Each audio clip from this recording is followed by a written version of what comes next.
Minister. Minister শব্দের অর্থ হচ্ছে মন্ত্রী। এখন প্রশ্ন হচ্ছে প্রধানমন্ত্রী ইংরেজি কী তাহলে? প্রাইম মিনিস্টার, প্রধানমন্ত্রী। প্রিয় শিক্ষার্থী বন্ধুরা, আজকে তোমাদের সাথে আমরা বিভিন্ন মন্ত্রী বিষয়ক ইংরেজি নিয়ে কথা বলবো। যেমন খাদ্য মন্ত্রী, ফুড মিনিস্টার, শিক্ষা মন্ত্রী, এডুকেশন মিনিস্টার, স্বাস্থ্য মন্ত্রী, হেলথ মিনিস্টার। হেলথ মিনিস্টার শব্দের অর্থ হচ্ছে স্বাস্থ্য মন্ত্রী। Education minister.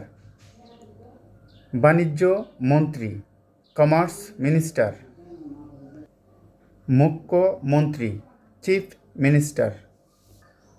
কৃষি মন্ত্রী, এগ্রিকালচার মিনিস্টার। কৃষি মন্ত্রী, এগ্রিকালচার মিনিস্টার। শ্রমমন্ত্রী, লেবার মিনিস্টার। শ্রমমন্ত্রী, লেবার মিনিস্টার।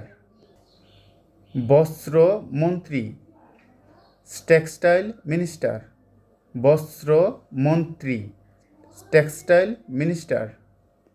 শিল্পমন্ত্রী, ইন্ডাস্ট্রি মিনিস্টার।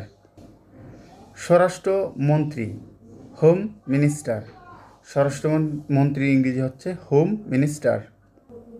পররাষ্ট্রমন্ত্রী, ফরেন মিনিস্টার। পররাষ্ট্রমন্ত্রীর ইংরেজি হচ্ছে ফরেন মিনিস্টার। তথ্যমন্ত্রী, ইনফরমেশন মিনিস্টার। তথ্যমন্ত্রীর ইংরেজি হচ্ছে ইনফরমেশন মিনিস্টার, যার কাজ হচ্ছে শুধু তথ্য দেওয়া, বিভিন্ন বিষয়ে তথ্য দেওয়া। উপমন্ত্রী, ডেপুটি মিনিস্টার। উপমন্ত্রীর ইংরেজি হচ্ছে ডেপুটি মিনিস্টার। এখন যে ইংরেজিটা বলবো সেটা হচ্ছে মজার একটা ইংরেজি। আইনমন্ত্রী, ল মিনিস্টার। আইনমন্ত্রীর ইংরেজি হচ্ছে ল মিনিস্টার। প্রতিমন্ত্রী, স্টেট মিনিস্টার। প্রিয় শিক্ষার্থী বন্ধুরা, আমি কতগুলো মন্ত্রী পরিষদের ইংরেজি বললাম মিনিস্টার নিয়ে। তোমাদের জানা মতে আরও কোনো ইংরেজি যদি থাকে তোমরা অবশ্যই কমেন্টে জানাবা। আমরা নতুন কোনো ভিডিওতে আবার নতুন নতুন ইংরেজি নিয়ে তোমাদের সামনে আবার হাজির হব। ভালো থাকবো সবাই, ধন্যবাদ।